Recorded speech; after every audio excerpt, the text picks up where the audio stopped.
Қазақстанның солтүстік қақпасы. Қазақ елінің мақтанышы, ар намысы. Атқа тақым тиген жер, ақ қайыңдар өлкесі. Алтын дәннің отаны, қызыр шалап құт қонған мекен. Батыр туып, хан тоқтаған барқыт топырақ. Ақыл ойдың кенені шал ақын, сұлу жырдың жүйрігі Мағжан.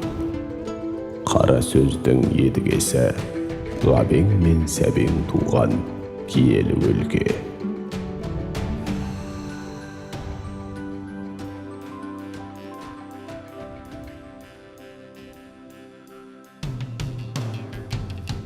Бұл өлкеде 2,5 мыңға жуық көл бар. Ақ қайыңды орманның 40% осында.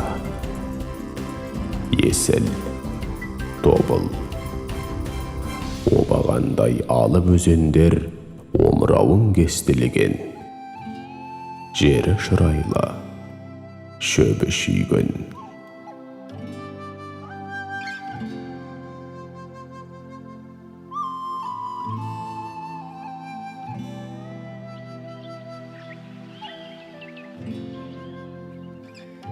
Шілденің аптабында, ақпанның ақ қарында, алдыңнан қолым бұлғап, шығады ақ қайыңдар.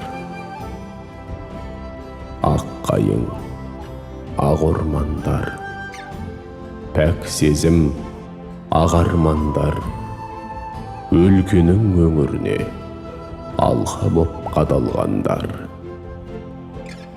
Солтүстік Қазақстан облысы.